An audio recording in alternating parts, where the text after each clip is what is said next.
Hoje, a Jewish Academy está no Palácio da Ajuda. Mandado construir por Dom José I após o terremoto de 1755, foi residência da corte durante cerca de 3 décadas. Hoje é um dos mais importantes museus de artes decorativas do país, onde estão instalados alguns organismos públicos como a Secretaria de Estado da Cultura. E é precisamente com a nossa Ministra da Cultura com quem vamos estar.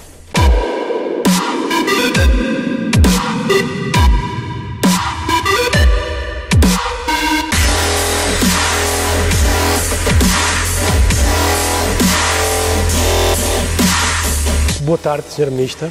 Obrigado por ter aceito o nosso convite da Jewish Academy, de onde juntos unidos iremos criar empresários. Antes de mais, quem é a Graça Fonseca? Então, a Graça Fonseca é licenciada, tirou o seu curso em Direito, na Faculdade de Direito de Lisboa, depois de ter tido a sua escolaridade num liceu, numa escola pública, e depois de terminado o curso não se reviu muito no papel de advogada. Okay. Achou que era demasiado espartilhado para criatividade, que era o que me entusiasmava, poder ter ideias, e então decidiu ir para a Sociologia.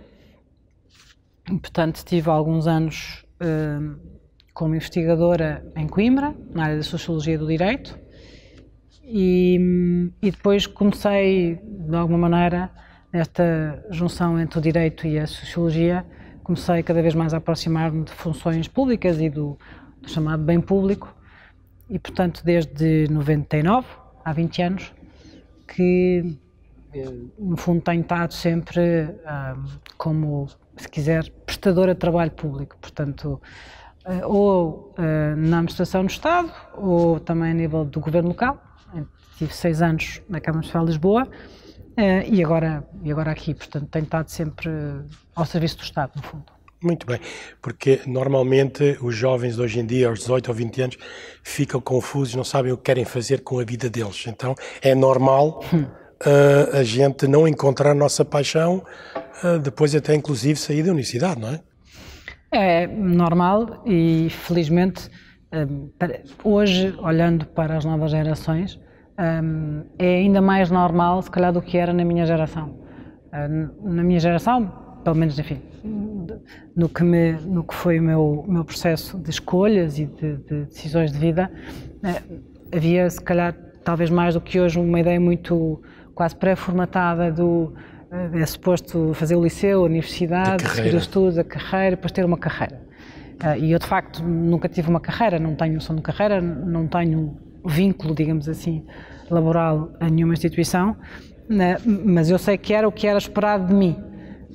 Hoje, felizmente, porque eu acho que o podermos mudar, não sermos obrigados a escolher aos 18 anos o que é que queremos ser aos 25, tudo isso, toda esta, apesar de tudo, flexibilidade e menos pré-condicionamento, acho que é positivo, porque permite-nos mais ir, se quiser, atrás do que eu acho que é essencial, que é o que é que nós queremos fazer, qual é a nossa missão, o que é que nos entusiasma, porque o que se deve procurar fundamentalmente é o que é que nos faz feliz a trabalhar e a fazer, e acho que é um pouco essa a pergunta que devem fazer. Muito bem. E qual é a principal missão do Ministério da Cultura? Há muitas missões. Se eu tiver que colocar numa missão única, o que eu diria é de alargar e de, se quiser, diversificar aquilo que oferece a oferta cultural às pessoas, de todas as pessoas, de todas as gerações, de todas as idades, de todos os locais de Portugal. A missão que o Ministério da Cultura, ou que neste caso que o Governo tem na área da cultura, é permitir que desde cedo até que somos mais idosos, possamos sempre ter acesso a cinema, a teatro, a bailado, ir ver uma exposição, conhecer, saber mais através do contacto que temos com as artes, de que maneira que isso também nos torna pessoas diferentes, pessoas mais abertas, mais interiormente, mais cultas, mais ricas, mais cultas, mas também não só mais cultas. Eu acho que a cultura e as artes também têm uma extraordinária condão de nos fazer refletir, de nos fazer pensar na vida, nas nossas opções, nas pessoas. É algo que nos confronta com o mundo e que nos confronta muitas vezes com fenómenos sociais, por exemplo. Estava a pensar, este ano, quando estive na Bienal de Veneza, em maio, é extraordinário e faz sentido que um número muito elevado de pavilhões, portanto exposições de vários países, tinham como foco a questão dos refugiados e a forma como hoje em dia nós nos relacionamos com o outro e de que maneira é que as fronteiras hoje em dia têm uma representação social, ou seja, a arte também é isto, é a forma como nos faz pensar. É a comunicação.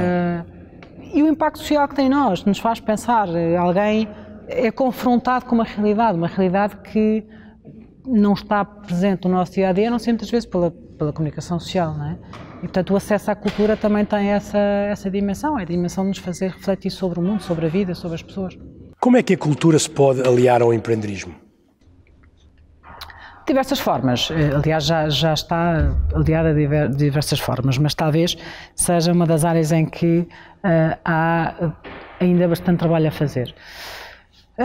Hoje em dia, na área da cultura, existem inúmeras oportunidades para alguém que queira lançar um projeto novo, lançar uma empresa nova ou desenvolver uma ideia. Dou só um exemplo. Se pensarmos, por exemplo, no património cultural, uma das grandes, julgo eu, tendências de futuro vai ser cada vez mais, e já se nota muito, vai ser cada vez mais como é que nós podemos preservar, que tipo de digitalização podemos, por exemplo, fazer do património cultural, como é que, tendo determinados objetos, através, por exemplo, da sua digitalização, podemos, imagine, desenvolver uma aplicação para conhecer diferentes, imagine, monumentos no mundo com uma determinada história. Ou seja, a cultura e o património cultural são uma área, são um domínio onde existem inúmeras oportunidades para quem quer desenvolver algo de novo e quem quer desenvolver uma ideia. É verdade que é um domínio que não tem tanto esta percepção do lado das pessoas, e quando eu conheço bem, apesar de tudo, o universo empreendedor e os empreendedores, porque, enfim, os meus 6 anos em Lisboa foram muito nesta área, e também sei que, enfim, se era verdade isto em 2011, quando nós começámos em Lisboa, hoje ainda é mais verdade. O empreendedorismo sempre se vocacionou muito para a área tech, para a área das aplicações ou para a área de infraestrutura mais tecnológica, e nunca tanto para áreas consideradas mais social, não é? Nos últimos anos começa a surgir mais o chamado social tech, e portanto começa a surgir mais, apesar de tudo, novos projetos e empreendedores mais vocacionados para a área de impacto social, se quiser, portanto um pouco mais direcionado para a questão do envelhecimento, das crianças, de algum tipo de novos projetos que já surgem muito com imensa força na área da educação. Julgo que a cultura é um setor que ainda foi menos explorado, pelo menos em Portugal. Noutros países já se começa a ver novas tendências, mas que é todo um setor que tem imensas oportunidades. E essa é uma das áreas que, enfim, no futuro queremos explorar mais, porque a cultura, enquanto área, enquanto domínio, tem tudo a ganhar em se abrir, no fundo, abrir-se para pessoas que vêm com ideias novas, com uma criatividade diferente, com uma energia diferente de fora para dentro, e vice-versa, porque também quem desenvolve a partir de pensamento sobre património cultural, ou sobre a dança, ou sobre o cinema, de alguma maneira também vai entrar num mundo que é muito desafiante, que apela muito à criatividade, e portanto isso também de alguma maneira enriquece aquilo que nós queremos desenvolver como projeto. Maravilha. E o que é o mais desafiante num cargo como este? Há muitas coisas desafiantes. Talvez eu diria a dificuldade ou o desafio há dois desafios, ou há duas dificuldades que nos tempos atuais julgo que são muito transversais. Há uma que é, no fundo, conseguir conciliar diferentes áreas, diferentes culturas ou subculturas, se quiser, institucionais, de diferentes áreas, porque o cinema, o teatro, o bailado, o património cultural, os museus, são tudo, se quiser, domínios que estão dentro desta grande área de governo que é a cultura, mas todos têm também, depois, culturas próprias, dinâmicas próprias, relações diferentes entre si também com o setor público, e aí há um desafio de conseguir, se quiser, ter uma espécie de uma missão de futuro conjunta, que às vezes é difícil conseguir conciliar as diferentes dinâmicas, por um lado. Por outro lado, há também um desafio para mim, muito importante, que é de que maneira é que nós conseguimos trazer mais as pessoas e os privados para esta área. Quando há pouco lhe estava a dar o exemplo do empreendedorismo, era exatamente nesse sentido, ou seja, o grande desafio na forma como nós olhamos para a área, o grande desafio do futuro é como é que estamos a criar novos públicos, quais são os novos públicos, como é que os miúdos hoje em dia, ou as crianças, ou os jovens, hoje em dia vão, daqui a 10 anos, daqui a 20 anos, que cinema querem, que relação é que vão ter com os museus, vão ter uma relação física ou vão querer ter uma relação digital, ou seja, este desafio é um desafio fundamental em todos os países, porque o mundo está a mudar muito rapidamente, as nossas ferramentas estão a mudar muito rapidamente e nós precisamos de antecipar estas tendências para que consigamos construir agora aquilo que sabemos que o público do futuro vai ter, sem prejuízo de continuarmos a ter que ter oferta para o público de hoje. E, portanto, este é um desafio, julgo eu, bastante intenso. E vê-se na sua expressão a dificuldades, e muitas pessoas que nós fazemos entrevistas são pessoas que estão a fazer o bem, mas muitas pessoas acham que tiveram sorte em chegar lá e que não têm desafios pelo caminho, mas eu acho que quanto mais responsabilidade, mais desafios existem, por isso essas pessoas estão nessa área, não é? A sorte, enfim, eu acho que a sorte tem sempre pouco a ver com isto. Quer dizer, naturalmente há um percurso que por vezes damos em determinados sítios onde depois, se há 10 anos atrás me perguntassem se eu iria estar aqui, eu diria que provavelmente não. Ou seja, eu acho que o nosso caminho também somos um pouco nós que o fazemos e portanto, a forma como nós tomamos as decisões ou a forma como nós nos empenhamos naquilo que fazemos ao longo da vida em determinados setores condiciona o resto da nossa vida.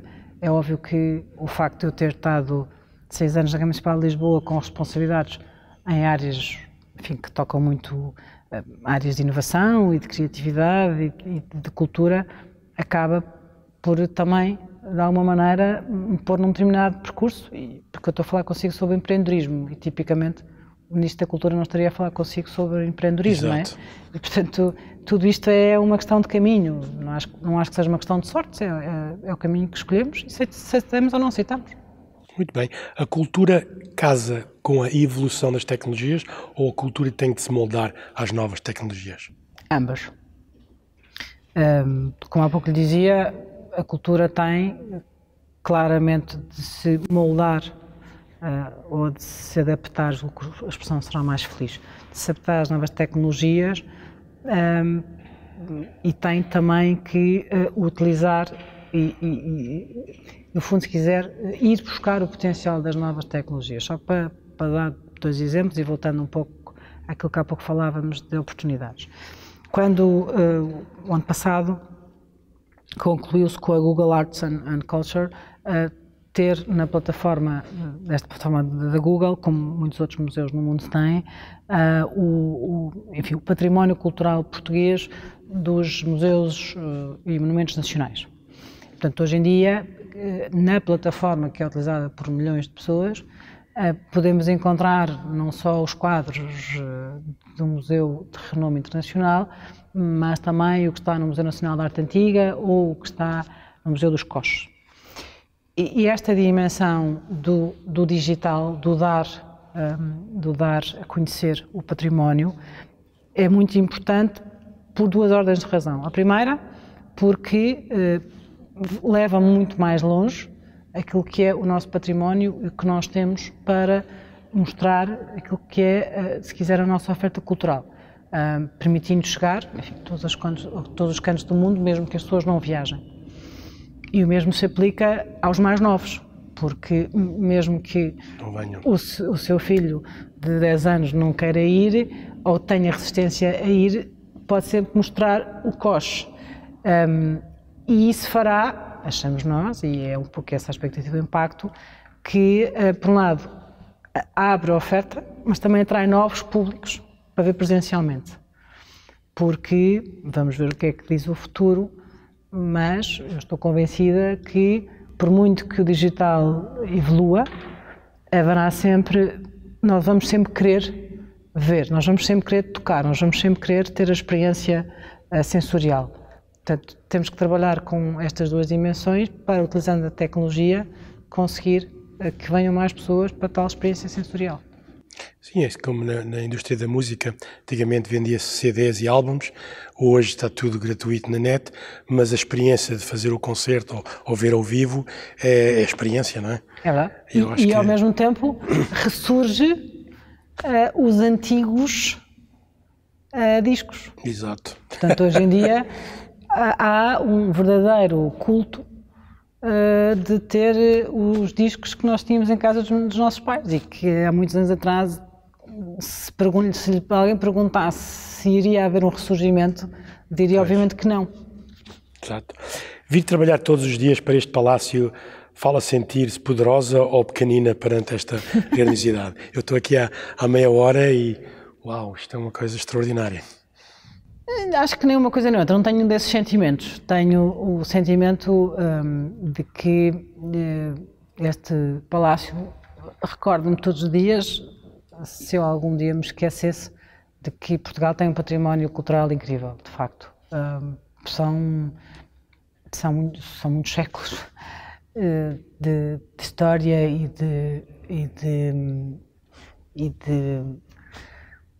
de uma construção de um património cultural que, comparado com aquilo que é o que nós vemos noutros países, nomeadamente a nível europeu,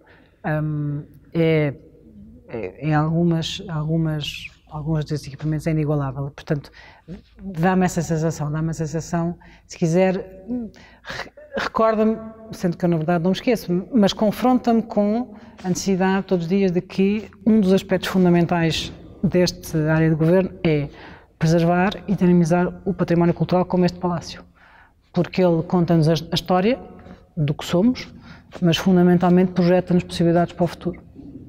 Eu acho que temos que divulgar mais. Eu lembro-me de estar em São Francisco com a família e fizemos um city tour e levaram-me a ver a ponte. Com uma loja gigante, cheia de merchandising, e eu pensei assim, em Portugal, quem é que imagina levar alguém a ver a ponte, não é? Temos tantos lugares bonitos, agora já... Hoje em dia já vai. Agora já vai. Já vai ao pilar da ponte. E eu acho que a gente temos que divulgar muito mais aquilo que é nosso, porque inclusive os portugueses, muitos deles não sabem o que é que temos, não é? Temos que divulgar mais o património cultural, sem dúvida. E até agora, quanto Ministra de Cultura, o que gostou mais de fazer? Não há assim algo em particular. Vamos ver, eu diria em geral o seguinte, eu acho que o que é importante, fundamentalmente, pelo menos para mim tem sido importante, é resolver problemas e lançar novos projetos e lançar novas políticas públicas do setor. Eu acho que esse é fundamentalmente o que importa e é genuinamente o que eu gosto de fazer. E, portanto, nós, quando chegamos, eu falo nós porque é uma equipa, nós tivemos muito esta dupla, se quiser, foco, que é, por um lado, procurar resolver problemas que estavam por resolver e que era preciso de facto, pacificar e ter, de facto, condições criadas, nomeadamente para a programação, era um dos casos do modelo de apoio às artes. E também, em simultâneo, lançar as bases, porque, vamos ver, também temos poucos meses ainda, não é? Portanto, estamos a lançar as bases de algumas medidas novas e áreas novas que estavam menos no centro, digamos assim, das políticas públicas de cultura. E, portanto, é um pouco nesta dupla dimensão que tenho atuado. Okay. Para a juventude que nos está a ouvir, estar num cargo político dá cabo de nós? É desgastante? É um pouco desgastante, mas, como disse no início, eu acho que tudo pode ser desgastante quando nos empenhamos muito no que estamos a fazer e, portanto, tem esse nível de desgaste, mas é um desgaste que nós aceitamos porque gostamos do que fazemos, por um lado. Por outro lado, é óbvio que há uma dimensão aqui, no cargo público, noutros, enfim, não tem tanto, que é o lado da exposição e o lado de estar mais sempre exposto e em confronto com as pessoas, que por um lado é bom, porque nos permite-nos perceber, se quiser, mais diretamente o que é que está a acontecer e qual é a opinião que as pessoas têm e se a percepção que estão a ter do que está a fazer, se é ou não é o que na verdade está a acontecer. Muitas vezes isso acontece em conversas na rua, mas por outro lado esta exposição permanente causa desgaste, porque evidentemente toda a dimensão pessoal da vida, enfim, é um pouco atingida por isso, mas enfim, faz parte. E conseguem-se fazer amigos nestes círculos? Consegue, eu nunca tive essa dificuldade, felizmente, ao longo dos anos, por onde passei, ainda hoje, muitas das pessoas com quem trabalhei ou com quem conheci, quer na Câmara, quer na Universidade, quer, enfim, vários sítios onde passei, fazem parte dos meus círculos de amigos mais próximos. Qualquer área de onde se tenha algum sucesso, há muita dedicação de tempo, não é? Consegue manter os seus? Porque acredito que a vida pessoal seja posta um pouco de parte às vezes, não? Sim, é um pouco, necessariamente, porque o tempo não estica, não é? Nós não conseguimos ter mais do que 24 horas e, de facto, a área da cultura tem a particularidade de ter, enfim, eu tenho procurado, enfim, dentro do que é humanamente possível, estar muito presente no cinema, no teatro, estar junto das estruturas artísticas, poder estar numa exposição, poder ir, enfim, a uma aldeia no centro do país, a um acontecimento cultural. Tenho tentado o mais possível. Isso naturalmente faz com sacrifício do tempo livre, da vida pessoal e do tempo livre, e portanto o que eu, no fundo, se quiser, eu olho numa perspectiva otimista, olho para isso como uma oportunidade que eu tenho única na vida de ter muito mais tempo para ir ao cinema, ao teatro, ao bailado, e pronto. E é assim que eu encaro. A minha próxima pergunta era o que faz nos tempos livres. É então, isso que faz. Vai ao cinema, vai ao bailado, vou ao teatro, vou ao bailado. Não, procuro muito isso também, mas na verdade antes já era, mas era naturalmente de uma forma muito mais equilibrada com outras ocupações, digamos assim, que fazia do meu tempo livre. Mas porque, enfim, gosto muito de poder estar fora da cidade, gosto muito de poder estar perto do mar, gosto muito de poder fazer um conjunto de outras coisas, de andar de barco, enfim, há muitas coisas que eu gosto de fazer.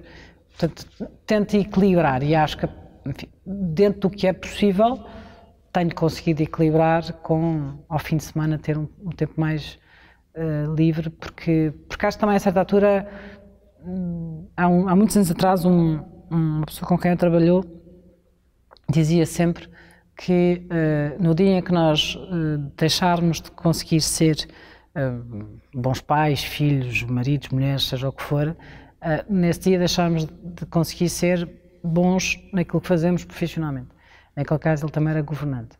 E eu retive muito essa ideia porque acho que há de facto um equilíbrio que nos faz tornar pessoas, apesar de tudo, mais saudáveis de cabeça e de espírito, e para isso requer que nós consigamos de vez em quando sair e estar num universo que está à margem, que é o nosso. Porque a mentalidade de muitas pessoas tem é, para ter sucesso temos que nos dedicar a algo e esquecer, por exemplo, a família ou vice-versa, ou não ter tempos livres. Tem rotinas diárias que lhe ajudam a dar esse equilíbrio? Tento ter, hoje em dia é mais difícil, mas tento ter rotinas de ter algum momento no dia que seja desligado, porque hoje em dia, É difícil. há 20 anos atrás não havia esta dimensão de estarmos permanentemente ligados por e-mails e os e-mails que vêm e as mensagens, e hoje em dia há 3 sistemas de mensagens. Portanto, hoje em dia, aliás, por isso é que discuto tanto hoje em dia o direito a desligar, a ideia de que nós não podemos estar permanentemente ligados. Portanto, eu tento fazer isso e tento ter sempre, nem que seja à noite, tento desligar.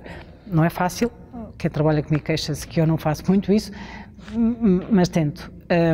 Por isso que eu lhe estou a dizer, porque a certa altura, se não desligamos em algum momento, perdemos aquela distância e aquela relativa tranquilidade que nos permite ver um pouco melhor um problema, ou que nos permite abordar melhor como é que vamos resolver aquilo. E eu acho que desligar essa distância é muito importante, mas é importante em tudo. Sim.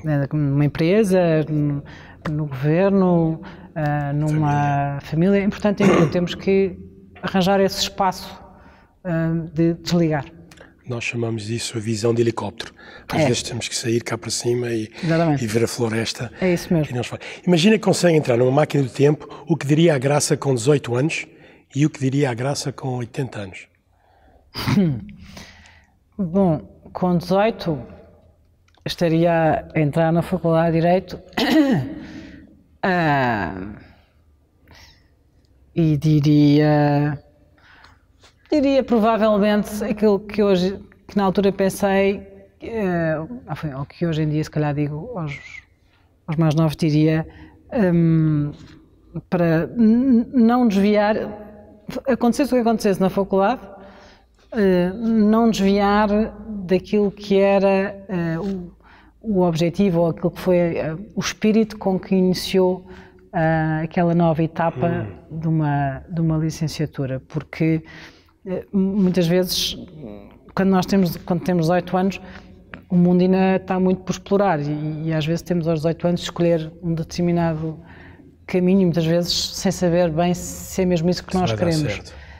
E portanto acho que o essencial é fazer, mas manter sempre presente que aconteça o que acontecer. No final do dia, o que importa é não desviar daquilo que nos levou àquela opção. Foi o que eu tentei fazer. Por isso é que não segui advocacia. E aos 80 anos, pois isso é mais difícil. Espero que um dia possa dizer que fiz na vida e aproveitei da vida tudo aquilo que podia. Claro que sim.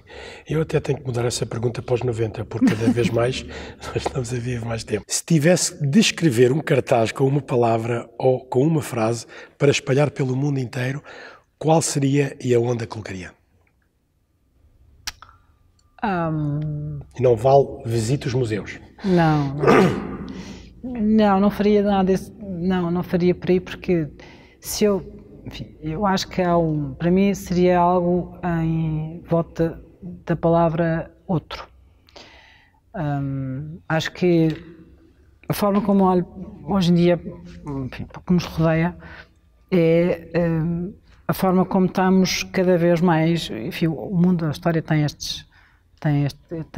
os seus ciclos e, portanto, nós percebemos, apesar de tudo, algumas das dinâmicas presentes, um bocadinho percebendo o passado, mas a noção que nós temos hoje em dia do outro, de ser diferente, o outro que é sempre responsável por algo, ou que é sempre culpado por algo, ou que nunca está em nós, está sempre no outro e o outro é diferente de nós, é algo que tem um poder, na minha opinião, tremendamente negativo na forma como nos organizamos, quer em cada um dos países, quer entre países, quer na relação entre territórios diferentes.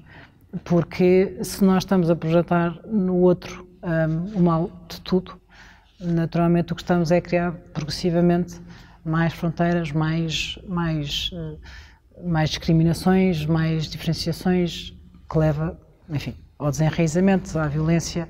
Portanto, eu diria qualquer coisa do tipo o outro sou eu. Normalmente, quando as nossas expressões é um pouco a revelação de nós próprios, não é? Por isso é que o outro sou eu.